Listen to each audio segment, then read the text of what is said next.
Vətən müharibəsində 1-ci Ordu Korpusunun əlahiddə mühəndis İstehkam taborunun komandiri olmuş ehtiyatda olan polkovnik leytenant Cavid Cabbarov vəfat edib.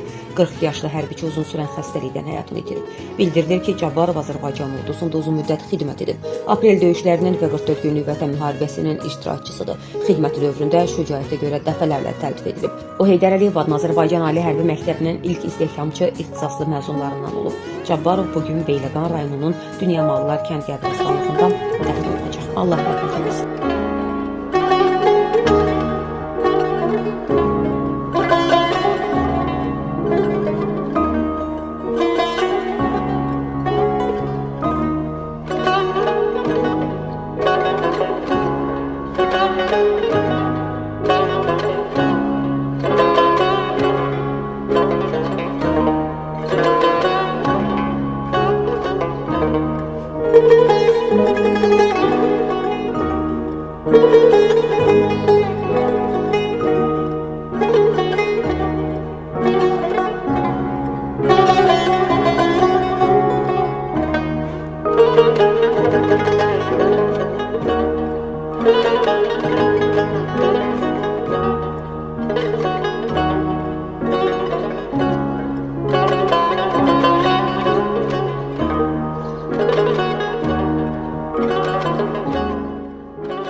Biz hamımız doğrudan da bütün müəllimlər Cavid hərbi məktəbə gedəndə biz biraz belə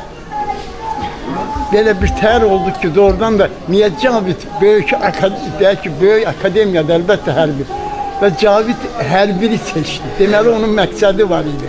Onun o biliyini o hərbidə yerinə yetirdi.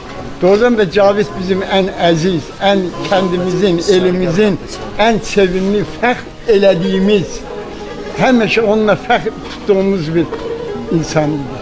Və Cavid doğrudan da hərbidə özünü əlbəttə bütün onun yoldaşları, onların silahdaşları burada çox sürətlə ilerlədi. Əlbəttə onda o bilik var idi, biz onu gözləyirdik, Cavidin səsini bütün kənd həmişə izləyirdi, bilirdik, fəxr eləyirdik.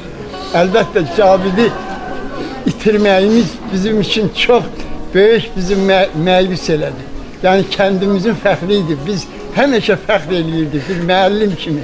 Cavid kəndə gələndə hamı onun başına yığışırdı, hamı müəllimlərinin çox xoş yoldaşları ilə xoş rəftar eləyirdi. Əlbəttə Cavid, şəxsən o qədər heyfsilənirəm ki, bir el oğlu kimi, bizim bir fəxr elədiyimiz bir insan.